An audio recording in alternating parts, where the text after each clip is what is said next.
Did everybody get this handout? Let's take a look. Okay. Hopefully you got it. If not, we will get more copies made, okay? But I want you to look at the title here today. Graceful in an Emotional Storm.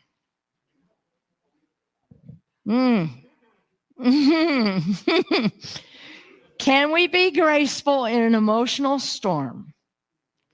And today is education, so get your phone out or your pen and paper. Take pictures of some of these slides.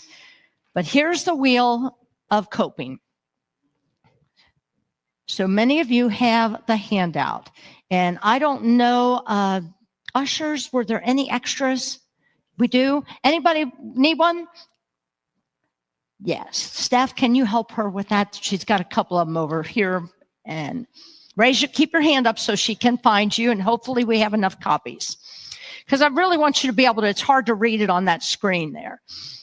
Keep your hand up. There we go. Do we have one more? Are we out? Okay. I will give you one, but I don't have an extra one. Okay. Well, we're just going to move on with this. This is a coping wheel for when you are struggling with negative emotions. We don't have negative emotions in Unity. Cancel. Yes, you do have negative emotions, and the sooner you can acknowledge them, the sooner you can heal from them. This pushing negative emotions under a rug is metaphysical malpractice. I really mean that. It is a slippery slope that many New Thought students go under this guise, and it's not healthy, people. You need to acknowledge. You need to acknowledge that you have these feelings in the inner circle of your wheel there. I chose today that I'm going to focus on fear and sadness and anger, because this is probably, those three emotions are what I deal most with people that come to me for spiritual counseling.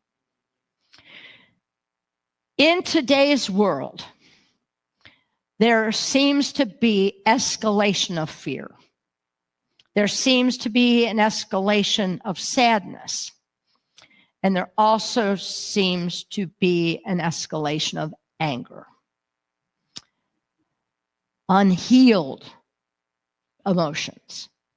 And coming to me because they need to come back to some kind of sense of their spiritual truth. They know who they spiritually are, but they're fine. It's wavering. And so when I found this, I thought this kind of simplifies it. So if you look at anger and look at the next spoke in the wheels, can anybody relate to any time you have felt anger? Has there been anything in that wheel, in that color, that you have felt? Yes. All of them. Love, honesty. Yes. Yes. Right. Anger is a big emotion. And more than likely, every one of those has been a thread in there when you are angered, when you've been triggered and you are angry. I mean, you think about just quickly, somebody pulls out in front of you. Right? You get into that next wheel. You're mad. You're annoyed, right? Frustrated.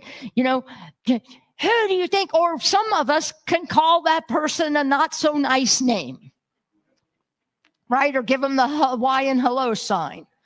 That grandma thought it was the wrong finger, right?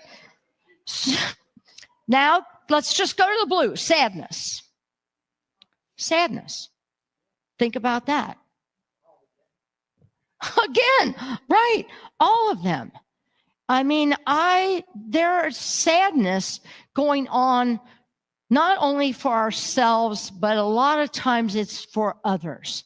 There is sadness that I have a health challenge. There is sadness, more sadness when a family member seems to have a health challenge. And we become sad.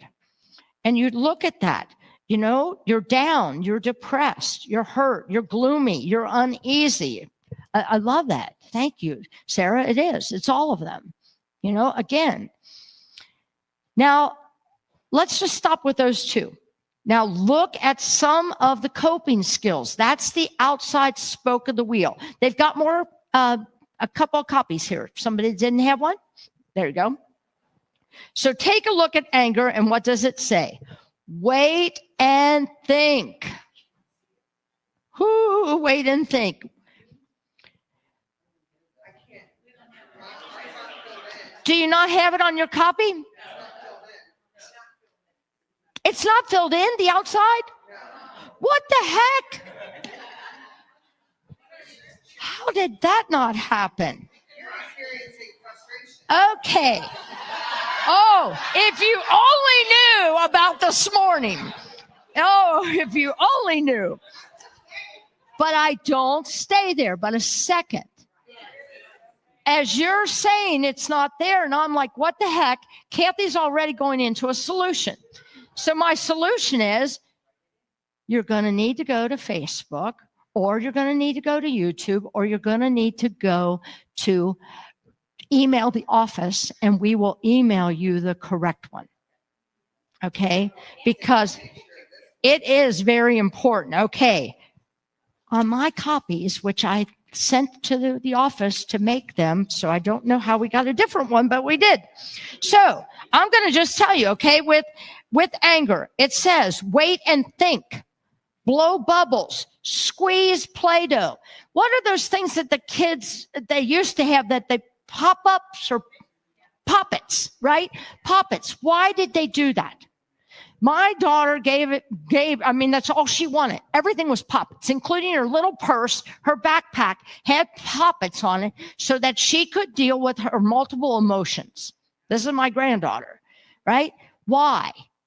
Because she needed a coping skill, because she'd get triggered by tests. She'd get triggered by kids and their meanness, right? And so she'd just pop away with her thumbs, okay?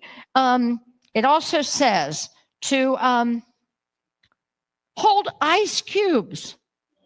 I never thought of that one. I don't know if I would do that one. Take a break. Remove yourself from the situation. Okay, on sadness, it says one of the coping skills is go out in nature.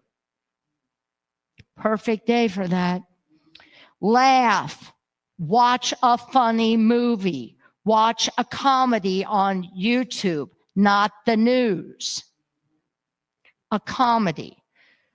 Play with your pets. You pet lovers, you'll get that, don't you? Oh my gosh, there's nothing better than hugging my dog. Talk to a trusted person. Underline that word, trusted person. Move your body, get out and walk. Or just do this for a little bit. Get the circulation moving, energy moving in your body. Hey, it also says hug a stuffed animal. I don't know about you, but I have a stuffed animal that I named Little Kathy from years ago. And I still hold her because she needs being held. And I'm 70, please. I still hug my little Kathy, my teddy bear. Okay, let's go to the next one. This will be a little bit easier. So I'm going to keep moving here since we don't have that. And it's really important. I'm going to get that, and I'll have copies here next Sunday, but I'd like you to be able to access this on our Facebook page. So Unity of Garden Hook Facebook or Kathy Englehart's Facebook. I'll put it on both, okay? So healthy coping helps you feel better without causing harm. Talking to a trusted friend, we just said this, exercising, practicing meditation, mindfulness, journaling. If you have never done journaling or you quit and you don't know why you quit, start again. It's a great excuse to go shopping for a journal that you love the cover, right? Because it just be able to put your feelings down. Establish a self-care routine. Now let's look at unhealthy coping. And I've done every one of these.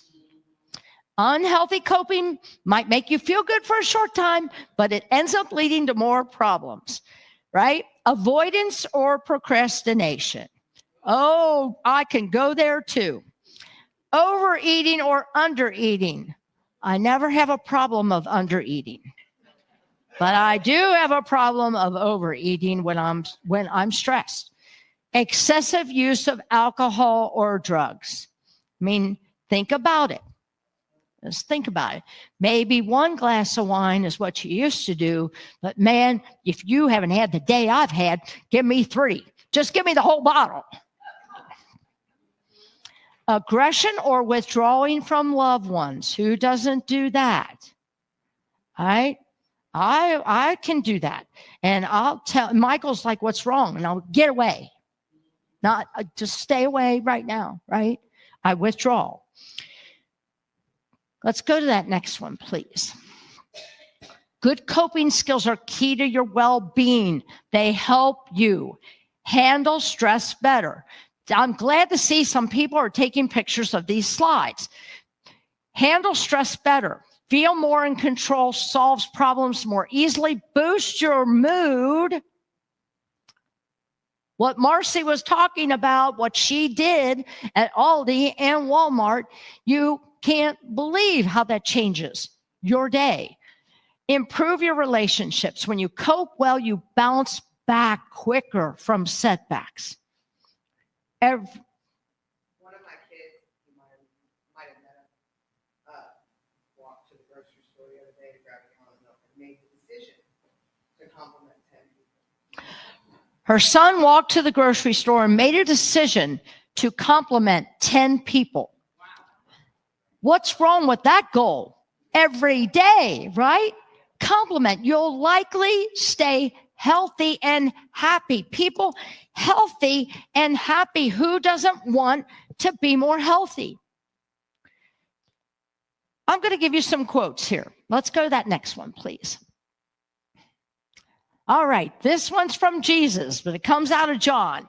Peace I leave with you, peace I give you. I do not give to you as the world gives. Do not let your hearts be what?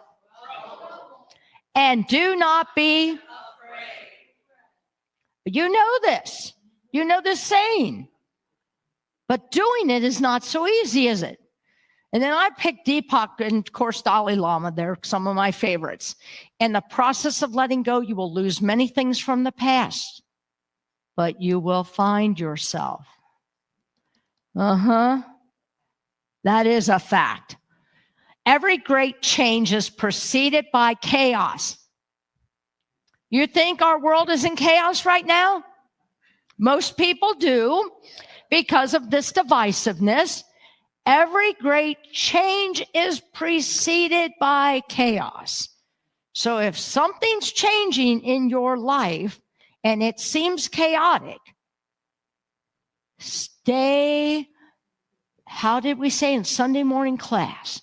Stay in the flow. And again, reminder, row, row, row your boat harshly up the stream. No! Gently down the stream. Dalai Lama again, when we meet real tragedy in life, we can react in 2 ways, either by losing hope or falling into self-destructive habits, or by using the challenge to find our inner strength. That's called working on yourself, people. Working on yourself. You know, yeah, I've got a few minutes here. I'm just going to back this up with Jesus. And you know, to me, Jesus is one of the master teachers and way showers that we have. When I say this, people in the more traditional fundamental churches say you need to be saved by Jesus. Kathy, have you been saved by Jesus? Yes, I have been saved by the words and the teachings of Jesus, not Jesus the man, his message, right? I have been saved by many things that Martin Luther King has said. I have been saved by many things, Dalai Lama, the Buddha. I have been saved by so many great teachers. I have been saved this morning by Marcy's little ditty of the Walmart Aldi. Think about how many people in your life have moments of saving you. And think about those you brought into what you cherish today in your meditation. How many times did they just in little ways save you? And you save others by being kind, being of service. I cannot say this enough. I know there's a quote in here that I saved because I just love it. When facing hardship or anger, Jesus always prioritized helping others. He often used his emotions as a catalyst to show compassion, heal the sick, and offer hope to those in need. Despite facing persecution and even physical harm, Jesus never retaliated against those who wronged him. He consistently chose forgiveness and compassion over revenge. Who doesn't want to speed the car up and yell at the person that just cut you off? I want to do that when I see people throw trash out the window. Right? There we go. See? And that's how quickly we can move into anger, getting revenge, right? Jesus understood the destructive power of unchecked anger and taught his followers to be slow to anger, to be quick to hear, to be slow to speak. He encouraged them to channel their anger into service and compassion. He tried to get them to realize the power of service and compassion. Any of you 12-steppers out there know the way to overcome whatever addiction you have is through being of service to others. That is the only, first and foremost way that you will begin your recovery, is by being of service to others. Not in a codependent way, because you must take care of self first, and then you can take care of others. I could just go on with this. This is, to me, an important lesson. Now, I have something to show you, because I get it. Is she done yet? I get it. I've been in those seats before. I get it. So in case you didn't hear half or anything of what I said, let's go to the kids. Let's go to the simplistic for dummies. There you go. Coping skills for kids. Can you read that? Acknowledge. Look at that kid with the sad face. Acknowledge your feelings. That's number one. You've got to acknowledge that you just got mad at that person that threw the trash out the window. Okay? Then you move to your coping skills. Look at that. Movement, play a game, draw a picture, hug a pillow, read a book. No. But you can do what? Positive, what was that? Positive self-talk. Self-talk. Smile. What is it that Michael said years ago? Namaste. Welcome to my lane. It's good one to have stuck, isn't it? Right. And you're teaching your kids that when a kid makes fun of them, just say namaste. The kid won't know what to do with it. They won't even know what it means. But they'll think, why didn't she react? Right. Right. Are you hearing all these coping skills? But do we practice them? Not all the time. I don't either. But I don't stay there long. And that's growth. That is spiritual awakening, people. You are here every Sunday or as many Sundays as you can because you are ready to spiritually be more awakened. You know how peaceful a spiritually awakened life is. And I'm looking at some of you people that have been around Unity forever. And some people will look and say to me, how come he's so peaceful all the time? I know why. I've been around him 35 years, and I watched him live the teachings. This stuff, what does we say at the end of a 12-step meeting? It works if you work it. And that's the truth of you. It is the truth of you. Let's go to the affirmation for the week.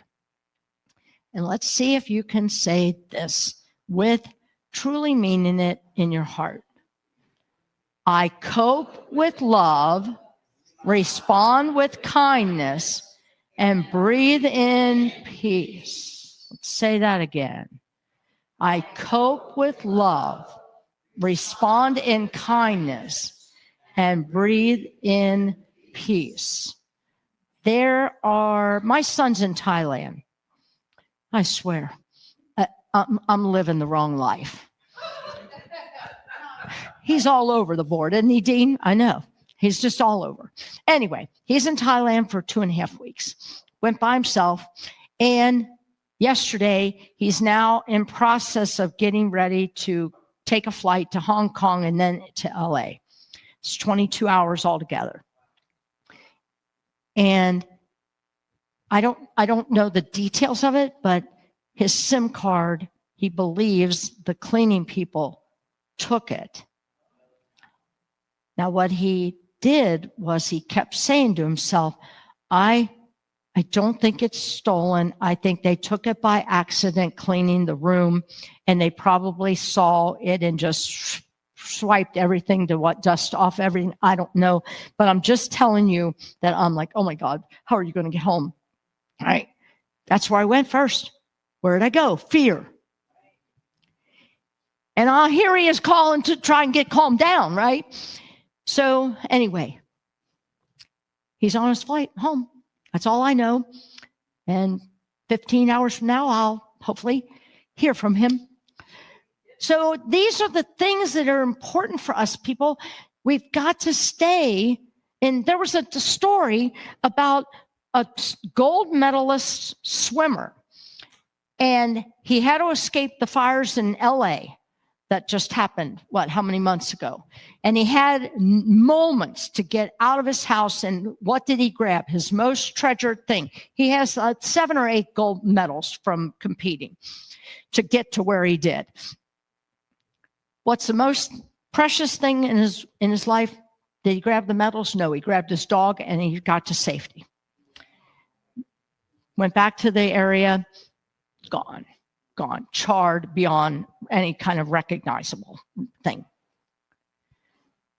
The kid he was competing against in the World Olympics heard about this and got somebody to remake all his medals. This is a kid he competes against, we would call it, competing against. But yet there's camaraderie, being of service to others. There's hundreds of examples I could go on. So with this, let's say it one more time. I cope with love. I respond in kindness. Breathe it in. We're about to sing, Let There Be Peace on Earth. Breathe it in. Because do you really mean it? Because we say, let it begin with who? Me. Namaste. Christ's presence in me truly sees and honors that Christ presence in each and every single one of you. Namaste.